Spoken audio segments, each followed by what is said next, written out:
This is the follow-up to one of the most sought-after Jordan 3s of all time. But is it as good as the original? Let's find out.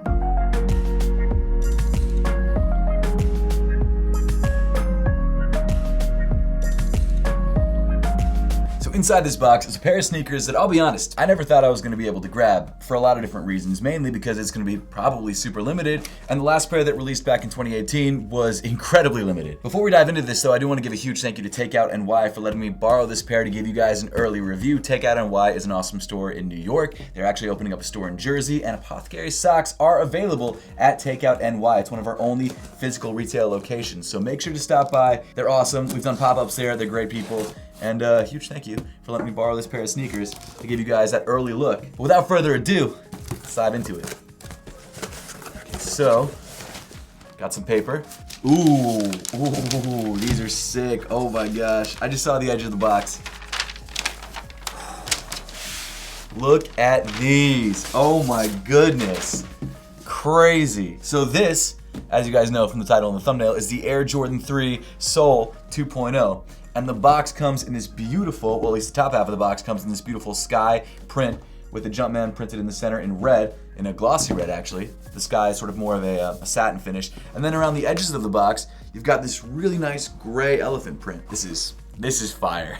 This is a super fire pair of shoes. Oh my gosh, I wish this was my pair. But because of the limited nature of this shoe, unfortunately, this is a pair that they cannot gift me, especially because I think the release procedures are different depending on locations and different things like that. So even though there is apparently like a set release date for the shoes, it's possible that that's just on the sneakers app and that different stores will be getting them at different times. I'm not totally sure. But on the front of the box, we've got the size tag right there. The official name of this shoe is Air Jordan 3 Retro OG SP, and the official colorway is white, black, sport, royal. Let's pop this box open. Oh my gosh, the details on this box are ridiculous. Here we go. Oh my gosh, look at that. That's crazy. So you've got Seoul inspired paper, and then the ribbon that's actually holding the paper in place is inspired by Michael Jordan's jersey, or I guess the edges of Michael Jordan's jersey. So the reason that this shoe has this inspiration is because the original version of the shoe that released back in 2018 was designed to be inspired by the 1988 Seoul Olympics, or the South Korean Olympics that were hosted in Seoul. And in the same year, 1988, Michael Jordan also won the slam dunk contest. So while they didn't take place at the same time, technically they were in the same year, and it's two pretty large events. So let's pop these out. There we go. There we go. Let's see the shoes. Let's see them. Oh, they're wrapped up so nicely.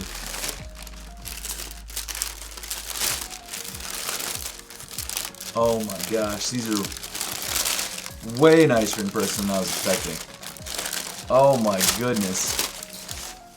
Look at these. Wow. The details on these are ridiculous. I mean, look at the suede around the heel area. That's insane. You've got the Korean flag, the South Korean flag right there on the tongue.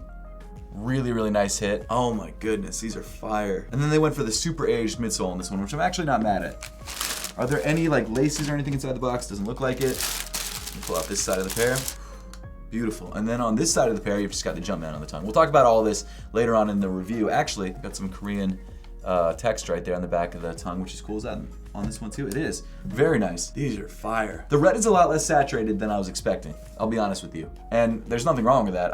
In images, it looks like it's a bright red, but it's more of like a pinkish, velvety red. I don't know really how to describe it. These are really sick. Okay, so don't know if I should be doing this, but I'm only gonna do it in here. I'm gonna try these shoes on, see how they fit so I can give you guys some sizing advice. Don't tell anybody I did this. I don't know if I was supposed to, but I'm going to.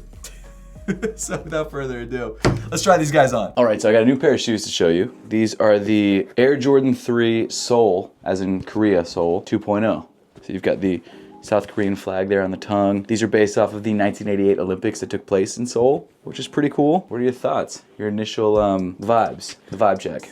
I mean, I liked the colors before I knew where they came from too, but it's cool. The meaning behind it is really cool too. Right? Mm-hmm. Yeah, apparently, so the first one that dropped in 2018 was like crazy hyped, and it completely sold out. I don't think these will be as hyped. I mean, they're still gonna be very hyped. I don't think they'll be as limited, but they're still gonna be probably difficult to get. So I don't get to keep this pair, unfortunately, but fire though, right? Yeah. Rating out of 10? Yeah, I like them. I guess, I don't know, like 7.5. Oh, okay.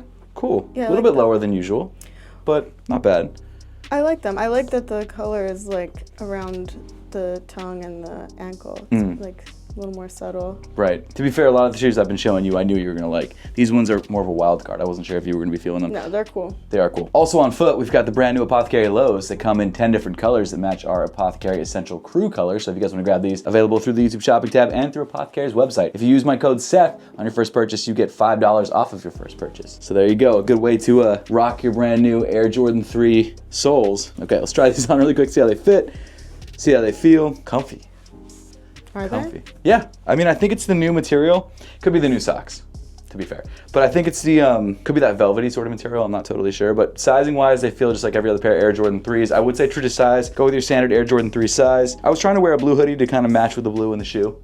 How do you feel? Like, was it? It's not the exact same blue, but it's... No, but there's not that much of it, so it does look good. It looks like Right. a little pop. Okay, cool. Yeah, true to size is what I'd suggest, or any Air Jordan 3 size that you usually grab, just grab that in these. I don't think this is the kind of shoe that you will be able to try on in store because it's gonna be so limited. At least that's what I expect. So I'd say go true to size, and then worst case scenario, if it doesn't fit you, trade it or sell it or whatever. But just go with your standard Air Jordan 3 size, you're good to go. Okay, on foot, any changes to your verdict? No, I like it. They're nice. Cool. Okay. That being said, I still don't know what to say about going back to the studio. We're in the studio. What should I say? I guess I'll say done. The original Air Jordan 3 sole released in 2018 for the 30th anniversary of the 1988 Seoul Olympics. That shoe, which I unfortunately was never able to get my hands on, came in an all-white tumbled leather upper accented by a white midsole, red sock liner, blue hits around the heel, and then a white outsole. And of course, the marquee detail on that shoe was a South Korean flag embroidered into the tongue. That pair was an incredibly limited overseas exclusive release. In fact, it was so limited that some of you guys probably didn't even realize that it released. Pairs of the 2018 release, even with the 2.0s coming out, are currently listed for $1,000 on the low end and up to $18,000 on the high end, and obviously some of the more obscure sizes. Now, depending on the time that you watch this video, prices could change, so if you want to check out the resale prices for those shoes, or even these new 2.0s that have either dropped or will drop by the time you're watching this video, make sure to check out all of these shoes through the YouTube shopping tab on your screen. Now, the shoe did release once again in 2020 as a women's exclusive release, but even for those pairs, prices are still very high because that pair was also very limited. Now, finally, 7 years after the first drop, it seems like Jordan Brand is upping the ante. Not only are they releasing a 2.0 version of the shoe in the United States, they're also upgrading some of the materials on the sneaker. Leaks of this shoe were pretty hard to come by. In fact, the first time that we actually saw a pair on feet was when J-Hope of BTS was wearing a pair at a Lakers Golden State game. However, that pair could be a friends and family variant because it looks a lot more cream than the actual retail release does. Now, for this public 2.0 drop, the release information is murky, but it looks like they should be releasing either on the 15th or 17th of May or around then for a retail price of $200. And you know what? I gotta be honest, after that unboxing that we just did, I'm surprised that Jordan Brand didn't upcharge for these. Don't get any ideas, Jordan Brand. But seriously, the packaging and just the feel of the materials, I mean, this feels like a more expensive shoe. Again though, release details are murky, so it's possible that the retail price is gonna be higher than this. I, in my head, was thinking like $250 before I found out that it was gonna be around $200. So who knows? But I'm hoping for that $200 number. But with all of that being said, let's actually dive into the shoes themselves and find out about some of the materials that make up this incredible 2.0 version of the Soul 3s. Starting off around the toe of the sneaker, you've got this elephant print mudguard that comes in a very hairy suede. It definitely feels nicer, or at least seems nicer, than the suede that Jordan Brand usually puts on elephant print, but you know, who knows? The design or the pattern of the elephant print is a little bit different than a standard pair of 3s. Usually it looks more like a press texture that they've kind of dropped ink into. In this case, it seems like the elephant print, actually the lines of the elephant print are suede as well, but instead of being black, they're actually more of a very dark sort of grayish cream color. Now above the elephant print, you've got a very slightly off-white tumbled leather on both the bottom half and the top half of the upper, and each panel actually has yellow, or I guess very dark cream edges, which give it a very aged look, which I really like. It adds some nice contrast to the upper. This is a detail that Jordan Brand's been doing a lot more in their sneakers, and I like it a lot. I really loved when they did it on the J Balvin 3s, and I like it a lot on these Soul 3s. It looks sick. Moving up from the toe of the sneaker to the eye stay, you've got these blue plastic eyelets, which add a nice pop of color to the bottom half of the tongue, which I really like. Above that, you've got this perforated leather panel, which comes in the same sort of off-white cream color as the rest of the leather on the upper. And then the eyelets, or I guess the plastic lace holders that you have on Air Jordan 3s, come in an aged cream color, which I also like a lot. Now this topmost plastic eyelid detail comes in sort of a matching cream, or I guess white color to the rest of the leather on the upper, which is nice. You've got 3 different colored eyelets throughout the shoe, which is interesting to see. Weaving through the eyelets, you've got these off-white or cream colored laces that are basically the same exact shade as the leather used on the upper of the shoe. Now what's interesting is that because of these raw edges, I guess, on the leather, I don't know if it's actually raw or if they've been dyed or something like that, it actually leaves these sort of almost like dirty marks on the laces, which sucks. Like, that's kind of a bummer. It makes the laces look used, even though they're not. And I don't know if that's gonna be a problem for every single pair, but you can sort of see where there's these lines of brown on the laces. It's like very subtle, but you can definitely see it, where the laces must have been sitting on the edges of the leather while in the box, which makes them look like they're used. Not a huge deal, and the laces are gonna get dirty anyway when you actually wear the shoes, but kind of a bummer to see coming out of the box. Now underneath the laces, you actually get to what seems like the most premium feeling leather on the entire shoe, and that of course is on the tongue. The bottom half of the tongue comes in white tumbled leather, which is perforated, and is actually a different shade of white than the rest of the upper on the shoe. It seems to be more of a true white, whereas the rest of the white leather on the shoe is more of an off-white color, which kind of creates an interesting, very subtle contrast, which I don't know if I love, but I think there is a reason why they did this, and I'll talk about that in a second. Moving towards the top of the tongue, you've got more of that super soft white leather that just creases so nicely. I don't know if it's actually nice leather. It actually doesn't look incredible, but it feels really nice to the touch. On the right shoe, you've got the Jumpman embroidered in the center of the tongue in black, and on the left shoe, you've got the South Korean flag embroidered on the tongue in obviously red, blue, and black. Now getting to why I think the tongue of the shoe is a different color than the rest of the upper, and that's because the Korean flag obviously is white and not an off-white color. So they wanted to make it true to the Korean flag, so they made the tongue white versus the same off-white that you find on the rest of the shoe. That's my guess. That would be my assumption. I don't think it's because they just didn't have any cream leather left or whatever people might think. I really think it's because they were trying to stay true to the flag, but who knows? That could be right, that could be wrong. We'll probably never know, actually. Now moving inside the shoe, you get to one of the more, I guess, premium changes from the older version of the shoe to this newer 2.0 version, and that's this reddish pinkish velour sock liner. Now this material feels very similar, if not exactly the same, as what you get on the Sean Witherspoon Air Max 197s. It's that same feel. It's like almost velvet, but it's not as nice. It's probably a much cheaper material too, to be honest, but it looks really nice, and it gives the upper of this shoe sort of a glossy hit, which I really, really like. It's interesting that like a fabric can give a shoe a glossy vibe, but it really does. It's just the way it reflects the light. It's a really, really nice detail. On the back of the tongue, you've got a much more standard feeling fabric, which comes in sort of an off-white color to match the rest of the upper. Now you've probably noticed that on the back of either one of these tongues, you've got these embroidered black Korean characters. Now I'll be honest, I don't speak Korean, so I did not know what they meant, so I used my phone and Google translated, which seemed to work out well because I sort of cross-checked it with Tony D2Wild's video and also Hypebeast's article. Those are some of my sources sometimes, if you guys are wondering where I get some research. Sometimes it's from Tony, sometimes it's from Hypebeast, sometimes it's from somewhere else. It's not always from those places. That's just, for the case of this video, I was trying to figure out what it meant, so I was like Googling, and those are the things that came up. But regardless, on the right shoe, the character apparently translates to the word dream, and then on the left shoe, you've got a character that apparently loosely translates to affection or familiarity, warmth, something like that. I don't know if there's actually a good English translation for that word. If you guys know, let me know in the comment section down below. Continuing on, inside the sneaker, you've got this sort of off-white colored insole that features the Nike Air branding on the heel in black. The insole also comes in this pretty soft feeling foam, which I've got to admit did feel nice underfoot. I wouldn't say it's like significantly softer than a regular pair of threes. In fact, I think they use this kind of insole on other pairs of threes, so it's not like brand new, but it does feel nice. I did a video like a year and a half ago where I compared all of the Jordan retros. I might redo it because people were just so unhappy with it. I still agree with it. I might not redo it. I still think it's right. But regardless, people were getting mad that I wasn't saying the Jordan 3s and the Jordan 4s were the most comfortable Jordans. They're not, straight up, they're not. I understand why people think they're more comfortable because they probably wear them more, but I mean really, if you compared the 3s to like a pair of 13s or the 3s to a pair of 12s, I mean, it's like really no contest. That being said, these don't feel bad on foot. And actually, since we're talking about comfort, if you happen to skip the sizing portion of this video, sometimes people comment,